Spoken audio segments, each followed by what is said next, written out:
नमस्कार and welcome to Bharat मंथन academy. दोस्तों कैसे हैं आप लोग। जैसे कि आपने भारत मंथन एकेडमी के सोशियोलॉजी वाले प्लेलिस्ट में 4 यूनिट को देखा था, उसी के तर्ज पे अब हम paper third part B science tech and public health वाला जो हमारा ये पूरा पार्ट है, इस particular paper third part B पूरे पार्ट को हम डिटेल में पॉइंट टू पॉइंट फॉर्म में एग्जाम ओरिएंटेड वे में कवर करने का प्रयास करने वाले हैं। ये एक नया सेशन होगा, इसमें हम पेपर थर्ड पार्ट बी को exam oriented point to point form में कवर करेंगे। तो ये वाला जो लेक्चर है, जैसा कि आपको थंबनेल में दिखा होगा, ये एक इंट्रोडक्टरी लेक्चर है। इसमें हम थोड़ा सा सिलेबस के बारे में जानेंगे, थोड़ा सा हम ये जानेंगे कि इस पूरे पार्ट को एग्जाम ओरिएंटेड वे में हम किस तरीके से कवर करेंगे।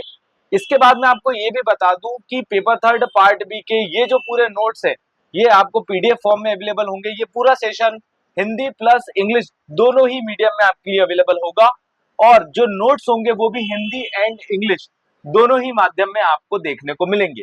तो पेपर थर्ड पार्ट भी काफी ज्यादा परेशान करने वाला है, क्योंकि पेपर थर्ड जो है प्रश्न पत्र 3 का जो पार्ट बी है, खंड बी है, इसमें विज्ञान, तकनीकी और स्वास्थ्य तीनों ही चीजों पर जोर दिया है।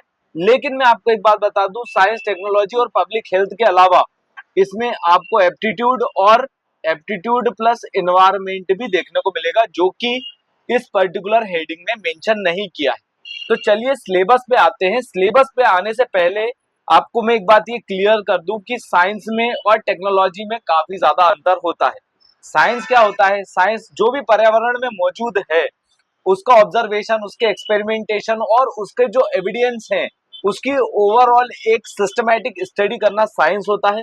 लेकिन जब हम उसका अप्लाई करते हैं, उसके जो भी हमने प्रिंसिपल्स, जो भी हमने रूल्स खोजे हैं, जो भी डिस्कवर किए हैं, उसको हम अप्लाई करेंगे तो उसको कहते हैं टेक्नोलॉजी। ठीक है, तो साइंस, टेक्नोलॉजी यहाँ पर इसके साथ में पब्लिक हेल्थ को मेंशन किया है।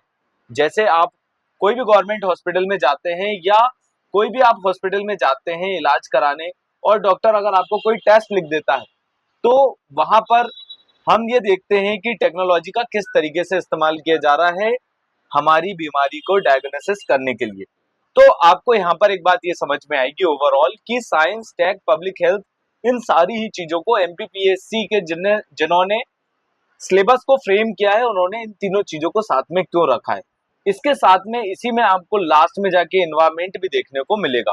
तो चलिए अब सिलेबस पे आते हैं, थोड़ा सा हम इस चीज को समझते हैं। एक एग्जांपल और मैं आपको देना चाहूंगा टेक्नोलॉजी का। जैसे कि इलेक्ट्रिक मोटर है, तो वो इलेक्ट्रिसिटी का एक प्रिंसिपल है। जैसे अगर आप देखोगे ओवरऑल, तो जो टेक्नोलॉजी है वो अप्लाइड पार्ट है साइंस का।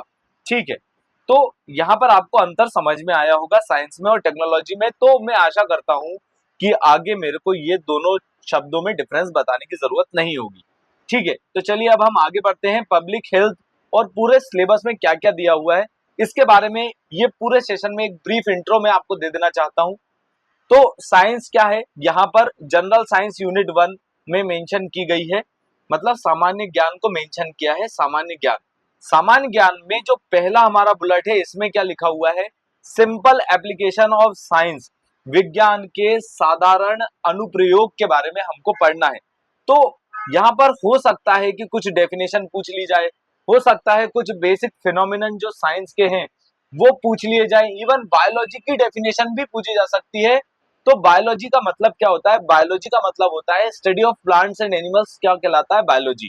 इसके बाद जब हम स्टडी ऑफ मैटर और एनर्जी कहते हैं, करते हैं, तो उसको फिजिक्स कहते हैं। और जब हम सब्सटेंस के और उनके रिएक्शंस का स्टडी करते हैं, तो उसको केमिस्ट्री कहा जाता है।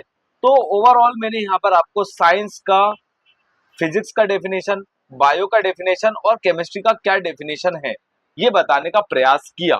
तो जब टेक्नोलॉजी की बात करूंगा मैं, तो यहाँ पर हम टेक्नोलॉजी को लेंगे, फिर हम पब्लिक हेल्थ को लेंगे। तो ओवरऑल बहुत ही बेसिक से बहुत ही एडवांस लेवल तक ये पूरी लेक्चर की सीरीज होने वाली है, जो कि एमपीपीएससी के एग्जाम ओरिएंटेड में यहाँ पर रखने का प्रयास करूंगा। तो चलिए अब शुरू करते हैं सेशन को। हमको यहाँ पर पढ़ना है, पहले बुलेट में क्या पढ़ना है? सिंपल एप्लीकेशन ऑफ साइंस को पढ़नी है, विज्ञान के साधारण अनुप्रयोग को पढ़ना है। तो इसमें हम पढ़ेंगे क्या? ओवरऑल बात ये होती है कि भाई साहब हम इसमें क्या पढ़ने वाले हैं। तो जब भी हम बेसिक एप्लीकेशन ऑफ साइंस की बात करते हैं तो ऑब्वियस सी बात है कि कुछ जो साइंस में जो जिस चीज का ओवरऑल डिस्कवरी हुई है उसको हम अप्लाई कैसे कर रहे हैं हमारे डेली लाइफ में, उसी को कहा जाता है सिंपल एप्लीकेशन ऑफ साइंस। जैसे कि अगर मैं आपको हीट ट्रांसफर का एग्जांपल दूं तो बढ़िया सा एग्जांपल होगा उसका प्रेशर कुकर। इलेक्ट्रिसिटी का जैसे मैंने आपको ऊपर एग्जांपल दिया उसका अप्लाइड पार्ट होगा फैन, रेफ्रिजरेटर या हमारे एयर कंडीशनर जिसको हम शॉर्ट फॉर्म में एसी बोलते हैं। इलेक्ट्रोमैग्नेटिज्म की बात करूंगा तो वहां पर बढ़िया सा एग्जांपल क्या आएगा, इलेक्ट्रिक बेल। ठीक है, तो ओवरऑल आपको यहाँ तक बात समझ में आई होगी।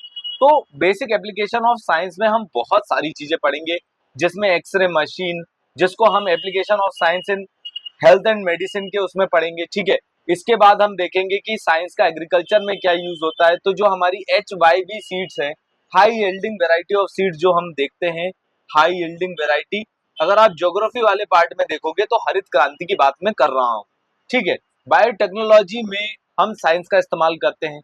इसके बाद इंडस्ट्री में साइंस का इस्तेमाल होता है, जैसे कि बढ़िया सा एग्जांपल है इसका क्या, ऑटोमेशन।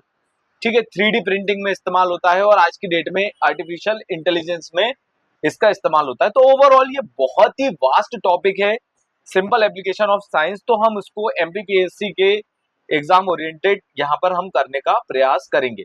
ठीक है, आगे बढ़ते हैं। इसके बाद हम देखते हैं माइक्रो ऑर्गेनिजम्स के बारे में पढ़ना है, जैसे प्रोटोजोआ, बैक्टीरिया, इन सारी चीजों के बारे में पढ़ेंगे। सेल वॉल के बारे में पढ़ेंगे जो कि नेक्स्ट हमारा बुलेट है। यहाँ पर सेल डिवीजन, म्यूटेशन और मल्टीप्लीकेशन, वो सारी चीजें। उसके बाद क्लासिफिकेशन ऑफ एलिमेंट, एनिमल्स के बारे में पढ़ेंगे, प्लांट्स के बारे में पढ़ेंगे। तो यहाँ पर ये वाला जो पार्ट है ये बायोलॉजी वाला पार्ट है।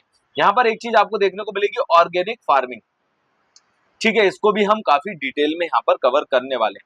इसके बाद प्लांट के न्यूट्रिशन, ओवरऑल विटामिन, जैसे विटामिन बी, विटामिन सी की कमी से क्या होता है, उससे क्या डिसीजेस होती हैं, ओवरऑल हार्मोन्स कितने प्रकार के होते हैं। फिर उसके बाद जो ह्यूमन बींग्स है उनके different different organs, excretory organ, internal external organ, उन सारे ऑर्गन्स और उनके फंक्शनिंग के बारे में पढ़ेंगे। तो ओवरऑल मैं आपको ये बताना चाह रहा हूँ कि सारे के सारे जो लेक्चर हैं इस पूरे पार्ट में वो काफी डिटेल में पॉइंट टू पॉइंट फॉर्म में होंगे। कोई फालतू बात नहीं की जाएगी, एग्जाम ओरिएंटेड कंटेंट आपको मिलेगा। और बढ़िया से इस लेक्चर सीरीज को कंप्लीट कीजिए। आशा करता हूं कि आपको काफी ज्यादा फायदा इससे मिलने वाला है। बायोटेक्नोलॉजी की बात करेंगे तो जब हम टेक्नोलॉजी का इस्तेमाल बायो लाइफ के साथ करते हैं और उससे हम उसको हम अलग अलग सेक्टर में यहाँ पर पढ़ेंगे, हेल्थ और मेडिसिन में, specially agriculture, horticulture, animal husbandry और इंडस्ट्री इन्वायरमेंट में जब हम बायोटेक्नोलॉजी के इस्तेमाल करेंगे, जैसे ब्लू बायोटेक्नोलॉजी है, ग्रीन बायोटेक्नोलॉजी है, रेड बायोटेक्नोलॉजी है, ये अलग अलग प्रकार के बायोटेक्नोलॉजी है जो कि हमारे पेपर में कई बार जो है ये चीजें पूछी भी जा चुकी हैं। ठीक है, फिर उसके बाद आता है एप्लीकेशन ऑफ एथनोबायोलॉजी। ठीक है, एथनोबायोलॉजी क्या होता है, जब ह्यूमन अलग अलग ह्यूमन कल्चर का एनिमल्स के साथ, प्लांट्स के साथ क्या इंटरेक्शन है, उसको ही एथनोबायोलॉजी कहा जाता है। तो इसके एप्लीकेशंस क्या हैं, देखिए ये वाला जो पार्ट है ना, ह्यूमन कल्चर का एनिमल्स और प्लांट्स के साथ इंटरेक्शन, ये चीज आपको आगे जाके समझ में आएगी जब इसी पार्ट में आपको ये देखने को मिलेगा कि बैगा का इन्वायरमेंट, जो हमारी बैगा ट्राइब है, बहरिया ट्राइब है, उनका इन्वायरमेंट के साथ क्या तालमेल है। ये चीज आपको आगे सिलेबस में चल के बताऊंगा और वहां पे इस बात को मेंशन करूंगा कि एथनोबायोलॉजी का आगे और डिफरेंट डिफरेंट ट्राइब्स के साथ यहाँ पर तालमेल बिठाया गया है इस सिलेबस में। तो काफी अच्छा सिलेबस है, मगर सिलेबस काफी मैशी है और काफी मैश किया हुआ है, काफी कैटेगराइज नहीं किया है। लेकिन अब चूंकि सिलेबस तो सिलेबस होता है, हमको उसके अकॉर्डिंग पढ़ना ही पड़ेगा। अब यहाँ तक बायोलॉजी की बात चल रही थी, अब यहाँ पर कुछ दूसरे सेगमेंट आ गए। अब इसके बाद यहाँ पर आपको देखने को मिलेगा कि जो भारत के काफी महत्वाकांक्षी लोग रहे हैं, आर्यभट्ट, वर, महिर, ब्रह्मगुप्त, इन लोगों ने एस्ट्रोनॉमी काफी ज्यादा कंट्रीब्यूट किया है। तो वहां से एंशियंट टू मॉडर्न ऑब्जर्वेटरीज के बारे में पढ़ना है। उज्जैन, मध्य प्रदेश में अगर आप देखोगे तो उज्जैन इस चीज के लिए काफी ज्यादा फेमस रहा है। तो ऑब्वियस सी बात है, ये क्वेश्चन भी आ सकता है कि उज्जैन का क्या कंट्रीब्यूशन रहा है इंडिया के एस्ट्रोनॉमी में। ये मेंस की बात हम कर रहे हैं, तो इस तरीके के क्वेश्चन बिल्कुल एग्जाम में आ सकते हैं। इसके बाद हमको इंटेलेक्चुअल प्रॉपर्टी राइट्स, ट्रिप्स और ट्रिम्स के बारे में पढ़ना है। यहाँ पर पेटेंट फाइल करने की बात करेंगे, क्या होता है जीआई टैग, और एक जो हमारा एक इंडस्ट्रियल टैग होता है, एक इंडस्ट्रियल लोगो होता है एक हर कंपनी का, उसके बारे में हम यहाँ पर जानेंगे। तो ओवरऑल यहाँ पर हम ट्रिप्स ट्रिम्स और इन सारी चीजों को बकायदा अच्छे रूप से, बहुत बढ़िया रूप से इस पूरी लेक्चर सीरीज में कवर करने वाले हैं। तो मैं आपको एक जो ब्रीफ इंट्रो दे रहा हूँ उसमें अब हम आगे बढ़ते हैं। आगे बढ़ने से पहले मैं आपको एक मोस्ट इंपॉर्टेंट बात ये बता देना चाहता हूँ कि भारत मंथन अकेडमी द्वारा एक मोस्ट इंपॉर्टेंट एक सेशन चलाया जा रहा है जिसको बोलते हैं personal mentorship programme. Personal mentorship programme में होता यह है कि इंडिविजुअली आपको फैकल्टी असाइन किए जाएंगे। यहाँ पर 10 स्टूडेंट्स पर एक फैकल्टी हमने रख के रखा है।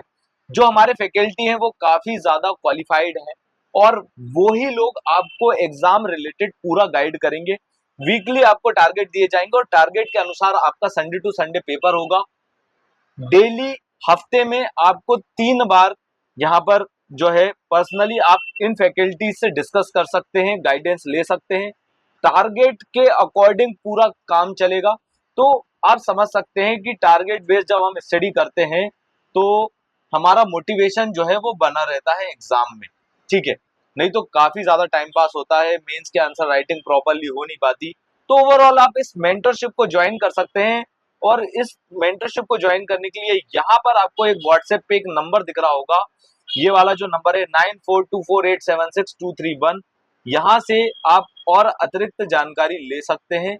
ये नंबर यहाँ पर आपको दिख रहा होगा 9424876231 करके ये नंबर है। तो आप इसको नोट डाउन कर लीजिए। ये यहाँ पर ये नंबर है ओवरऑल, तो आपको ये नंबर दिख रहा होगा, ये नंबर है यहाँ पर, ठीक है। 9424 876 231 आप इस दिए गए नंबर पे व्हाट्सएप पे कॉल कर सकते हैं, डायरेक्ट कॉल कर सकते हैं, हमारी स्पेशल टीम से जुड़ सकते हैं और इस पर्सनल मेंटरशिप प्रोग्राम से जुड़कर आप अपना जो है एग्जाम का प्रिपरेशन काफी ज्यादा बूस्ट कर सकते हैं। पूरा एग्जाम ओरिएंटेड वे में टारगेट और आंसर राइटिंग इस प्रोग्राम में करवाई जाएगी। तो चलिए अब वापस से सेशन पे आ जाते हैं। सेशन में जैसे कि हम बात कर रहे थे paper third part B. Part B क्या क्या था? साइंस, टेक्नोलॉजी और पब्लिक हेल्थ वाला पार्ट था, ठीक है। तो हमने ऊपर यहाँ पर जो है यूनिट 1 की बात कर चुके थे। अब यूनिट 2 देख लेते हैं। यूनिट 2 बहुत ही इंपॉर्टेंट है क्योंकि यूनिट 2 डायरेक्टली प्री में भी यूनिट 9 नाम से मेंशन है, ठीक है। ये जो यूनिट 9 है ये हर बार यहाँ से 7 से 8 क्वेश्चन आते हैं और काफी ज्यादा परेशान करते हैं क्योंकि ये क्वेश्चन काफी उटपटांग भी अब आने लगे। तो यहाँ पर जब हम यूनिट 2 की बात करते हैं कंप्यूटर साइंस की, तो यहाँ पर हमको क्या क्या पढ़ना है? कंप्यूटर कितने प्रकार के होते हैं, क्या जनरेशन है। तो जैसे टाइप्स ऑफ कंप्यूटर कई बार एमपीपीएससी मेंस में पूछ चुका है। इसके बाद डिफरेंट डिफरेंट जनरेशन है। फर्स्ट जनरेशन कंप्यूटर में जैसे वैक्यूम ट्यूब्स का इस्तेमाल किया था, उसके बाद सेकेंड जनरेशन कंप्यूटर में ट्रांजिस्टर आए थे। इस तरीके से ओवरऑल यहाँ पर डिफरेंट जनरेशन ऑफ कंप्यूटर और उनके कैटेगरी, जैसे टैबलेट जो है वो एक एक मिनी कंप्यूटर के रूप में है, ऐसे मिनी मेन फ्रेम कंप्यूटर और सुपर कंप्यूटर, तो इनके अलग अलग कैटेगरी है, अलग अलग टाइप्स हैं, ठीक है। तो ओवरऑल यहाँ पर ये सारी चीजें आपको पढ़नी पड़ेगी। इनपुट आउटपुट डिवाइसेस के बारे में तो आप सब जानते ही होंगे, प्री का काफी काफी इंपॉर्टेंट यहाँ से क्वेश्चंस आते रहते हैं। इसके बाद कुछ फंडामेंटल नॉलेज जो लैंग्वेजेस हैं जैसे सी प्लस प्लस, जावा, ट्रांसलेटर, इंटरप्रेटर और असेंबलर्स, इन पे क्या किस तरीके से, जैसे जो ट्रांसलेटर है और जो इंटरप्रेटर है वो 1 बाय 1 इस तरीके से काम करता है। असेंबलर्स जो है वो इन वन गो पूरी लैंग्वेज को चेक करते हैं, इस तरीके से काम होता है। इसके बाद इंटरनेट और ईमेल की बात करेंगे, इलेक्ट्रॉनिक मेल की बात करेंगे, इंटरनेट की बात करेंगे, इंटरनेट का हिस्ट्री क्या है, क्या सारी चीजें हैं हम जो एमपीपीएससी के प्रीलिम्स में भी पढ़ते हैं। तो ओवरऑल ये पूरा डिटेल में चलने वाला है पॉइंट टू पॉइंट फॉर्म में। इसके बाद हम यहाँ पर देखें social media, e governance, electronic governance. Social media में जो हमारे फेसबुक, इंस्टाग्राम, इनका क्या इम्पैक्ट है सोसाइटी पे, क्या है, ये हम सोशियोलॉजी में पढ़ते हैं। लेकिन यहाँ पर हमको इसका, इंटरनेट का और इनका ओवरऑल जो भी जिस लेवल से, जिस तरीके से एमपीपीएससी फ्रेम कर रहे हैं उस तरीके से ध्यान में रखते हुए हमको इनको कवर करना है। तो पूरा की पूरा एग्जाम ओरिएंटेड ये चलने वाला है, ठीक है। आर्टिफिशियल इंटेलिजेंस के बारे में पढ़ेंगे, cloud computing, different types of portals and websites जैसे ई गवर्नेंस की mp.gov.in है, इंडिया की आप देखोगे तो india.gov.in है। तो इस तरीके से आपको अलग अलग पोर्टल देखने को मिलेंगे। निर्यात पोर्टल जो इंपोर्ट एक्सपोर्ट के लिए होता है, डीजीएफटी की खुद की वेबसाइट है। तो इस तरीके से मिनिस्ट्री ऑफ ई कॉमर्स की अलग वेबसाइट है। तो इस तरीके से आपको सारी चीजें यहाँ पर कंप्यूटर एंड साइंस वाले पार्ट में देखने को मिलेगी। इस पूरे ही लेक्चर में हम एप्टीट्यूड को कवर नहीं करेंगे, इस पर्टिकुलर पार्ट को हम कवर नहीं करेंगे। इसके अलावा पूरे के पूरे जो भी इस यूनिट में, इस पार्ट में मेंशन है, उन सब चीजों को बरोबर रूप से कवर किया जाएगा। अब आ जाते हैं यूनिट नंबर 3 में। यूनिट नंबर 3 ऑब्वियसली बात है, unit number 3 and unit number 4 is related to public health. ये मानव के स्वास्थ्य से संबंधित है। इस स्वास्थ्य को सुधारने के चक्कर में मिनिस्ट्री ऑफ आयुष बनाई गई, जिसका फुल फॉर्म भी एमपीपीएससी के प्रीलिम्स में पूछा जा चुका है। कई लोगों ने इसको गलत किया था, लेकिन आयुर्वेदा, योगा, नेचुरोपैथी, यूनानी सिद्धा, सोगर रिप्पा, ये यहाँ पर इसका फुल फॉर्म तक एमपीपीएससी में पूछ लिया गया था। तो कोई भी चीज छोटी या बड़ी नहीं होती, बेसिक से पढ़ना शुरू करेंगे और एडवांस लेवल तक जाएंगे।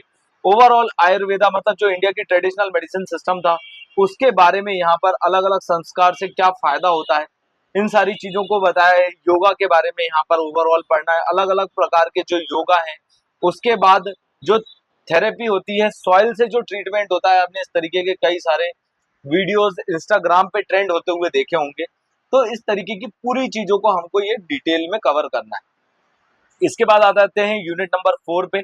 यूनिट नंबर 4 में जो हमारे अलग अलग विभाग बने हुए हैं स्वास्थ्य के अंदर, जैसे आयुष्मान विभाग अलग है, फिर उसके बाद वैक्सीनेशन का विभाग अलग है। तो ये जो सारी चीजें हैं, ये किस तरीके से वर्क कर रही हैं, भारत सरकार की, मध्य प्रदेश सरकार की, मैटरनिटी को लेकर कौन सी योजनाएं चल रही हैं, मैटरनल मोर्टेलिटी रेट को हम किस तरीके से सुधार रहे हैं। एक बात ये मैं आपको क्लियरली कर दूं कि जहां पे भी सिलेबस में एमपी लिखा हुआ है, मध्य प्रदेश लिखा हुआ है, उसको बहुत ही डिटेल में करने की जरूरत है, डिटेल में कवर करने की जरूरत है। क्योंकि ऑब्वियस सी बात है कि आप एमपीपीएससी का मेंस देने जा रहे हो, एमपीपीएससी का मेंस का प्रिपरेशन कर रहे हो, तो जहां पे भी एमपी लिखा हुआ है उसको बहुत ही अच्छे से ध्यान देने की जरूरत है। देखो, जैसे मैंने आपको आगे बताया था बायोटेक्नोलॉजी, तो यहाँ पे है बायोमार्कर्स। तो आपको समझ में आया होगा बायोकेमिस्ट्री, मिलते जुलते शब्द आपको यहाँ पर देखने को मिलेंगे। और ओवरऑल साइंस एंड टेक का अप्लाइड पार्ट जो हम देखते हैं मेडिसिन में, उसको वो चीज आपको यहाँ पर ओवरऑल पढ़ने को मिलेंगी। ठीक है, इसके बाद हम आगे बढ़ते हैं। आगे जो हमारी 5th यूनिट है, देखो जैसे कि मैंने आपको स्टार्टिंग में एक बात ये बताई थी कि साइंस है, टेक्नोलॉजी है, उसके बाद पब्लिक हेल्थ है, लेकिन एनवायरमेंट को कहीं पे मेंशन नहीं किया है इन्होंने। ये गलत बात है, हेडिंग में एनवायरमेंट को मेंशन करना चाहिए था, लेकिन अब कोई बात नहीं, अब सिलेबस में तो आपको दिखेगा डिटेल में क्या क्या चीजें हैं एनवायरमेंट में जो हमको कवर करनी है। तो देखिए, जो एक हमारा ट्रेडिशनल जो हमारी पद्धति आई है, पहले से चलते आई है कि मानव का पर्यावरण के साथ एक तालमेल होता है, स्पेशली ट्राइबल्स का। तो यहाँ पर आपको ये वाले बुलेट में देखने को मिलेगा कि मध्य प्रदेश की जो ट्राइब्स हैं उनका एनवायरमेंटल कंजर्वेशन में क्या रोल रहा है, पर्यावरण संरक्षण में जो भी हमारी ट्राइब्स हैं उनका, मध्य प्रदेश की जो भी जनजाति है उनकी क्या भूमिका रही है, बेगा, भारिया, सहारिया, भील, गोंड इत्यादि, मतलब सारी ट्राइब्स की अलग अलग तरीका है एनवायरमेंट को प्रोटेक्ट करने का। और ये हमारे एक रिलीजियस मैटर्स भी यहाँ पर देखने को मिलते हैं, क्योंकि हम जैसे पीपल के वृक्ष की पूजा करते हैं, पीपल के वृक्ष के नीचे हमारे देवी देवता विराजमान होते हैं। इस तरीके से आपको कई सारे मंदिरों में भी ये चीज देखने को मिली होगी। उन सारी ही चीजों को यहाँ पर कवर करा जाएगा। ओवरऑल इंडिया का क्या ट्रेडिशन है, क्या कल्चर है एनवायरमेंट को लेकर, एयर, वाटर और इन सारी चीजों को प्रोटेक्ट करने को लेकर, उसी के साथ में जो लेटेस्ट जो परेशानियां चल रही हैं, जैसे अभी गर्मी के मौसम में वाटर स्कैरसिटी काफी ज्यादा एक बड़ा मैटर था। भोलाराम पे तो आप सभी ने, जो भी लोग भोलाराम से जुड़े हैं वो तो सब जानते ही होंगे वाटर स्कैरसिटी कितना बड़ा मैटर है। और उसके बाद क्या एफर्ट्स डाले जा रहे हैं गवर्नमेंट द्वारा वाटर कंजर्वेशन के लिए। ठीक है, ओवरऑल इन्वायरमेंटल एजुकेशन, अवेयरनेस और इन्वायरमेंट से संबंधित ये पूरी यूनिट आपके लिए होने वाली है। तो जैसे कि आपने देखा होगा सोशियोलॉजी में हमने क्या करा था, पूरी सोशियोलॉजी में अगर आप देखोगे, जो सोशियोलॉजी की प्लेलिस्ट है, सोशियोलॉजी में हमने पूरे notes point to point form में रखे थे। ये जो नोट्स थे ये इंग्लिश प्लस हिंदी दोनों ही माध्यम के स्टूडेंट्स के लिए अवेलेबल थे। इसके बाद सारे नोट्स में रिलेटेबल एग्जाम्पल्स का इस्तेमाल किया था, ताकि हम हमारे जो मेंस के आंसर हैं उनको बहुत ही सुंदर बना सके, हमारे आंसर को स्पेशली हमने जो लिखा है उसको हम जस्टिफाई कर सके। ठीक है, तो ओवरऑल आपको ये सारी चीजें इस पूरी प्लेलिस्ट में देखने को मिलेगी, जो कि बहुत ही जल्द भारत मंथन अकेडमी द्वारा आपके लिए लेके आई जा रही है। लेकिन मैं एक बार फिर आपसे कहूंगा कि अगर आप एक ट्रस्टेबल मेंटरशिप ज्वाइन करना चाहते हैं तो आप दिए गए नंबर पे संपर्क करके हमारे मेंटरशिप प्रोग्राम से जुड़ सकते हैं। आशा करते हैं कि आपको ये पूरा सेशन बहुत ही ज्यादा पसंद आया होगा और आशा करते हैं कि आगे भी आपका सपोर्ट हमारे लिए बना रहेगा। कमेंट करके ये जरूर बताइएगा कि जो नोट्स हैं, जो एग्जाम का लेवल है, जो पैटर्न है, जिस तरीके से हम आपको डिलीवर कर रहे हैं चीजों को, क्या उससे आप सेटिस्फाइड हैं या नहीं, ये प्लीज आप हमें कमेंट सेक्शन में जरूर बताइए, क्योंकि हमारी पूरी टीम इस चीज के लिए काफी ज्यादा मेहनत करती है। हम कोशिश करते हैं कि आपके लिए best to best notes, best to best exam oriented content हम आपके लिए लेके आए, ताकि जो पूरी पढ़ाई है, जो पूरा एक सेल्फ स्टडी है, वो प्रॉपरली आपकी सुचारू रूप से एक पॉजिटिव डायरेक्शन में चल सके। Thanks for watching. यह सेशन हमारा खत्म होता है। अगर आपको ये सेशन पसंद आया है तो प्लीज इस चैनल को सब्सक्राइब कीजिए, ज्यादा से ज्यादा लोगों को शेयर कीजिए। Thanks for watching. Please subscribe to Bharat Manthan academy. Thank you.